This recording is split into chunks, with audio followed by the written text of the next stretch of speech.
എല്ലാവർക്കും നമസ്കാരം. കഴിഞ്ഞ ഗുരുവായൂർ വീഡിയോയുടെ തുടർച്ചയാണ് ഇന്നത്തെ വീഡിയോ. കഴിഞ്ഞ ദിവസങ്ങളിൽ മോൻ ഹോസ്പിറ്റലിലായിരുന്നത് കൊണ്ടാണ് നമ്മുടെ ചാനലിൽ വീഡിയോസ് ഒന്നും അപ്ലോഡ് ചെയ്യാൻ കഴിയാഞ്ഞത്. ഞങ്ങൾ ഇപ്പോൾ പൊയ്ക്കൊണ്ടിരിക്കുന്നത് കണ്ടാണശ്ശേരി എന്ന ഗ്രാമത്തിലെ കല്ലുത്തിപ്പാറ ശ്രീകൃഷ്ണ ക്ഷേത്രത്തിലേക്കാണ്. ഗുരുവായൂരിൽ നിന്ന് ഏകദേശം 9.3 കിലോമീറ്റർ ദൂരമാണ് ഇവിടേക്കുള്ളത്. 20 മിനിറ്റ് കൊണ്ട് ഇവിടെ എത്താം. തലേ ദിവസം മമ്മയൂർ ക്ഷേത്രത്തിൽ പോയ ഓട്ടോയിലെ ചേട്ടനോട് ഈ ക്ഷേത്രത്തെക്കുറിച്ച് അന്വേഷിച്ചു. അപ്പോഴാണ് അദ്ദേഹം അടുത്ത് തന്നെയാണ് ഈ ക്ഷേത്രമെന്ന് പറഞ്ഞത്. പിറ്റേന്ന് രാവിലെ ആ ചേട്ടൻ തന്നെ നമ്മളെ കൊണ്ടുപോകാൻ വേണ്ടി വന്നു. ഈ ക്ഷേത്രത്തെക്കുറിച്ച് ഞങ്ങൾ അറിയുന്നത് എൻ്റെ മകൻ സോഷ്യൽ മീഡിയയിലെ ഒരു വീഡിയോ കണ്ടതിന് ശേഷം ഞങ്ങൾക്ക് വീഡിയോ കാണിച്ചു തന്നു. അങ്ങനെയാണ് ഈ ക്ഷേത്രത്തെക്കുറിച്ച് അറിഞ്ഞത്. ഒരുപാട് ദൂരെയാണ് എന്നാണ് ഞങ്ങൾ കരുതിയിരുന്നത്. അങ്ങനെ ഞങ്ങൾ ക്ഷേത്രത്തിലെത്തി കേട്ടോ. റോഡുകളെല്ലാം വളരെ മോശമായിരുന്നു. ഈ ക്ഷേത്രം പാറയാൽ ചുറ്റപ്പെട്ടതാണ്. നടുവിലെ സമനിരപ്പായ സ്ഥലത്താണ് ക്ഷേത്രം ഇരിക്കുന്നത്. ടിപ്പുവിൻ്റെ പടയോട്ട കാലത്ത് തകർക്കപ്പെട്ട ഈ ക്ഷേത്രം പുനരുദ്ധരിച്ച് ഇപ്പോൾ വളരെ മികച്ച രീതിയിൽ പരിപാലിക്കപ്പെടുന്നു. ഞാനും അമ്മയും പ്രാർത്ഥിച്ചുകൊണ്ട് നിൽക്കുന്ന നേരം മക്കൾ പാറയുടെ മുകളിലേക്ക് കയറിപ്പോയി.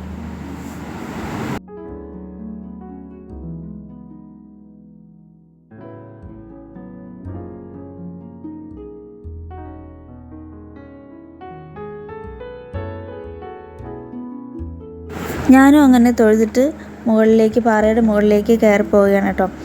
പാറയുടെ മുകളിൽ ഒരു കുളം കാണാം. ഒറ്റ നോട്ടത്തിൽ ചെറിയൊരു കുളമായി തോന്നുമെങ്കിലും വേനൽ എത്ര കടുത്താലും ഈ കുളം വറ്റാറില്ല എന്നതാണ് പ്രത്യേകത.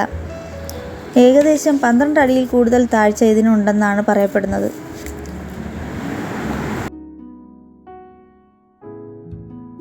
ഞാൻ അങ്ങനെ ആ കുളം നോക്കിക്കൊണ്ട് നിന്നപ്പോൾ മോൻ ഓടി ഇറങ്ങി വരികയാണ് കേട്ടോ.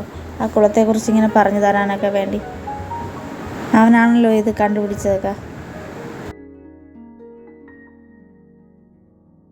ഭഗവതി, അയ്യപ്പൻ, ഗണപതി, മുരുകൻ, ഹനുമാൻ തുടങ്ങിയ ഉപദേവതമാരും ഇവിടെയുണ്ട്.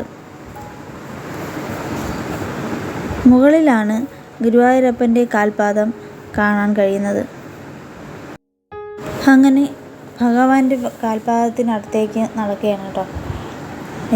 ഇതാണ് ഭഗവാന്റെ കാൽപാദം, ഗുരുവായൂരപ്പൻ്റെ കാൽപാദം. ഗുരുവായൂരപ്പൻ ഇവിടെ വന്നിട്ടുണ്ട് എന്നാണ് വിശ്വാസം.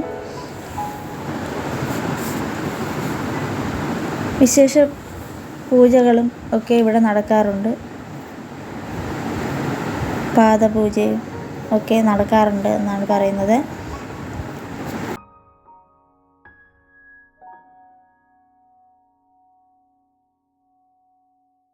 ഗുരുവായൂരപ്പൻ്റെ കാൽപാദം കണ്ടുകൊണ്ട് കുറച്ചു നേരം ഞങ്ങൾ ആ പാറയിൽ ഇരുന്നു കേട്ടോ. നല്ല കാറ്റും നല്ലൊരു അന്തരീക്ഷവും ഒക്കെ ആയിരുന്നു. അതിരാവിലെയാണല്ലോ ഞങ്ങൾ വന്നിട്ടുള്ളത്.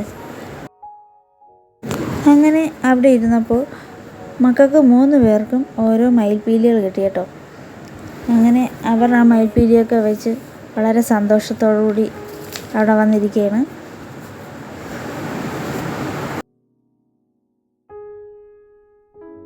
ഈ ക്ഷേത്രം ഈയിടെയാണ് തൃശ്ശൂരിന് പുറത്തുള്ളവർ അറിയുന്നത്.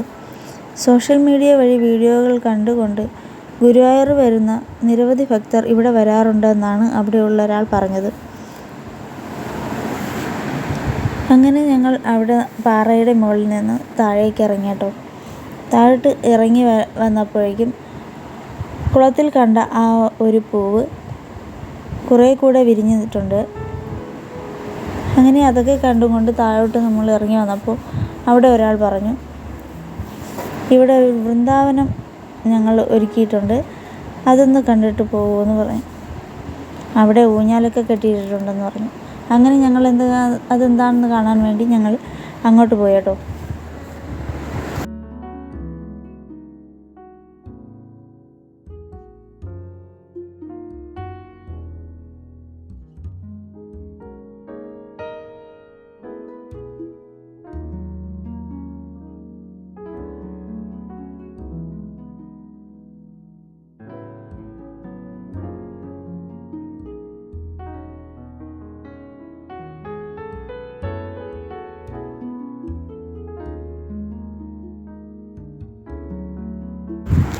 ഇതാണ് അദ്ദേഹം പറഞ്ഞ വൃന്ദാവനം എന്ന് പറഞ്ഞ സ്ഥലം.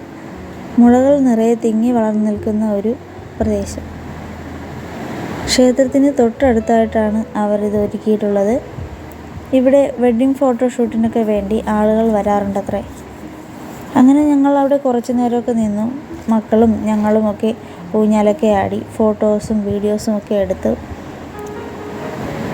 അതിനൊക്കെ ശേഷം ഞങ്ങൾ നേരെ റൂമിലേക്ക് വന്ന ഓട്ടോയിൽ തന്നെ ഞങ്ങൾ തിരിച്ച് റൂമിലേക്ക് പോവുകയാണ് ചെയ്തത്. അപ്പോൾ നിങ്ങൾ ആരെങ്കിലും ഈ ക്ഷേത്രത്തെക്കുറിച്ച് കേട്ടിട്ടുണ്ടോ?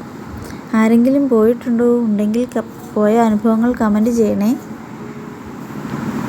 അപ്പോൾ ഇന്നത്തെ വീഡിയോ ഇത്രയേ ഉള്ളൂ. വീഡിയോ ഇഷ്ടമായെന്ന് കരുതുന്നു. ഇഷ്ടമായാൽ like, share, subscribe. Thanks for watching.